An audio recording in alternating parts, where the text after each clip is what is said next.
ज्या ज्या महापुरुषांनी जगाच्या पाठीवर योगदान दिलं, बलिदान दिलं, त्या सर्व महामानवांच्या चरणी मी नतमस्तक होतो. या ठिकाणी आम्ही सगळे खऱ्या अर्थानं वारकरी आहोत. अनेक लोक वारकरीचा अर्थ वेगवेगळा काढतात, पण मला जेव्हापासून समजायला लागलं तेव्हापासून मी वारकरीचा अर्थ असा घेतोय, कारण पंढरपूरची वारी करणे हा जर वारकरीचा खरा अर्थ होता तर माझा सावता महाराज कधीच पंढरपूरपासून जवळ राहून पंढरपूरला गेला नाही. त्यांनी कांदा मुळा भाजी अवघी मिठाई माझी म्हटलं, कारण त्यांनी त्याच्या श्रमात देव पाहला. आणि आम्ही सगळे त्या शेतकऱ्यांची मुलं आहोत, त्या श्रमिकांचे लेकरं आहोत. आणि म्हणून वारकरीचा खरा अर्थ असा मला कळला, अन्याय अत्याचार दुराचाराच्या विरोधात जो वार करतो.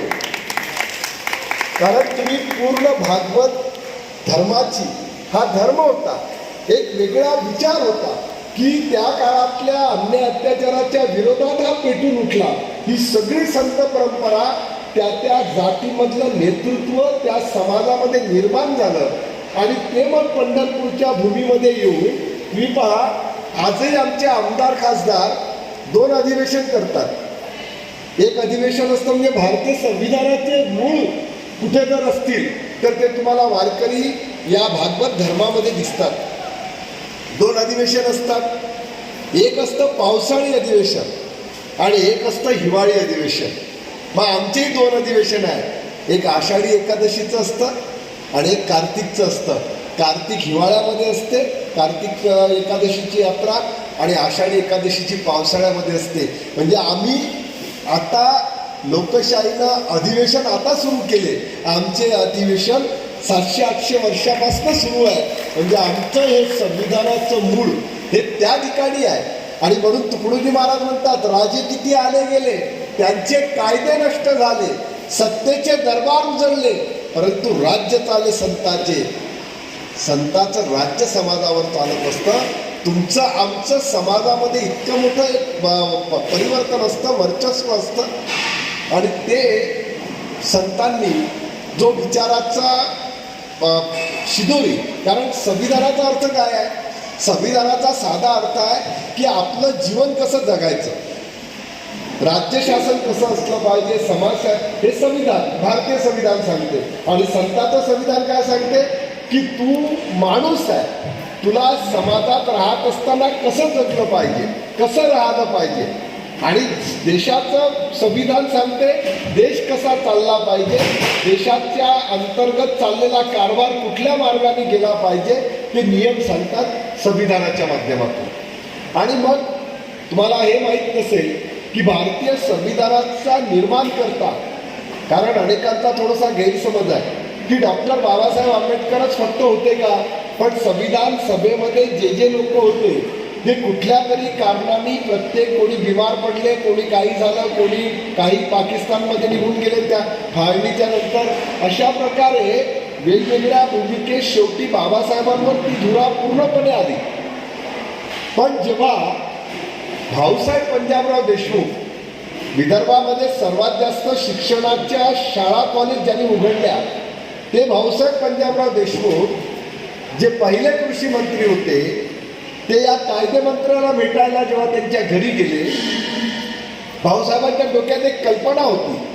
आणि ते जेव्हा बाबासाहेबांना भेटायला गेले तर बाबासाहेबांना त्यांनी विचारलं, नाही, बाबासाहेबांनी त्यांना म्हटलं की भाऊसाहेब, संविधानाचा काही मसुदा मी तयार केलेला आहे, तुम्ही हा थोडा वाचून घ्या, मी थोडं फिरून येतो. ते फिरायला गेले आणि थोड्या वेळाने जेव्हा आले तेव्हा भाऊसाहेबांच्या डोळ्यात पाणी होतं. कारण आपण सगळे प्रबोधन करावं, अनेक गोष्टी आपल्याला माहिती पाहिजे. कारण आपण प्रबोधनातून समाजाला जे सांगतो, समाज आपल्यावर विश्वास ठेवतो. कारण ईश्वराच्या रूप तुमच्यामध्ये पाहिलं जातं, पांडुरंगाचं रूप हे तुमच्या माझ्यामध्ये पाहिलं जातं. तेव्हा भाऊसाहेबांच्या डोळ्यातलं पाणी पाहिलं आणि बाबासाहेब म्हणाले की भाऊसाहेब का रडता, तुम्ही काहीतरी माझ्याशी चर्चा करायला आले होते. म्हणाले, बाबासाहेब, मी यासाठी आलो होतो की मी ज्या शेतकऱ्यांमध्ये काम करतो, ज्या बहुजन समाजामध्ये काम करतो, त्या बहुजन समाजातल्या लोकांना खऱ्या अर्थानं सवलती मिळाव्यात किंवा त्यांचा सर्वांगीण विकास कसा होईल यासाठी आपण काहीतरी प्राविधान आपल्या संविधानामध्ये करावं असं मला वाटत होतं. पण मी जेव्हा वाचलं तेव्हा लक्षात आलं की पहिल्यांदा तुम्ही आमचा विचार केला, मग ज्या समाजातून तुम्ही आले त्याचा विचार तुम्ही नंतर केला. पहिल्यांदा 340 ही कलम तुम्ही टाकली आणि मग तुम्ही 341 आणि बाकीच्या कलमांमध्ये बाकीच्यांचा विचार केला. कारण बाबासाहेब म्हणाले की भाऊसाहेब मला माहिती आहे या देशाची जाती व्यवस्था, कारण तुम्ही आम्ही हिंदू कुठपर्यंत असतो माहिती आहे का? जोपर्यंत आम्ही दुसऱ्या धर्माचा द्वेष करतो तोपर्यंत आम्ही हिंदू असतो, आणि जेव्हा आम्ही आमच्या धर्मामध्ये येतो तेव्हा हळूच आम्ही एकमेकाला विचारतो तुमची जात कोणती आहे. मग जातीमध्ये जेव्हा येतो तेव्हा हळूच विचारतो तुमची पोटजात कोणती आहे. ना जातीतही धड तुम्ही राहता ना पोटजातीतही धड तुम्ही राहता, कारण या देशातला बहुजन समाज कधी माणूस बनू दिला नाही. आणि वारकरी संप्रदाय आमचा भागवत धर्म हा माणूस बनवणारा आणि माणसाला सन्मान देणारा, ज्या भारतीय संविधानाचं मूळ तत्व आहे स्वातंत्र्य, बंधुता, न्याय, हे सगळे जे सूत्र आहेत संविधानातले ते तुकारामाच्या गाथेत सापडतात, ते ज्ञानेश्वराच्या ज्ञानेश्वरीत सापडतात, ते तुकडोजी महाराजांच्या ग्रामगीतेत सापडतात. या सगळ्या संतांनी, या सगळ्या महापुरुषांनी या सगळ्या लहान लहान गोष्टीचा विचार केला. जाता जाता तुम्ही बोलणार नाही, कारण मला आणखी एक सांगतो की आपल्याला सांगितलं जातं की मुसलमानांच्या विरोधात वारकरी संप्रदाय होता किंवा संतांनी आंदोलन केले, हे खोटी गोष्ट आहे. कारण त्यावेळेसचा वारकरी हा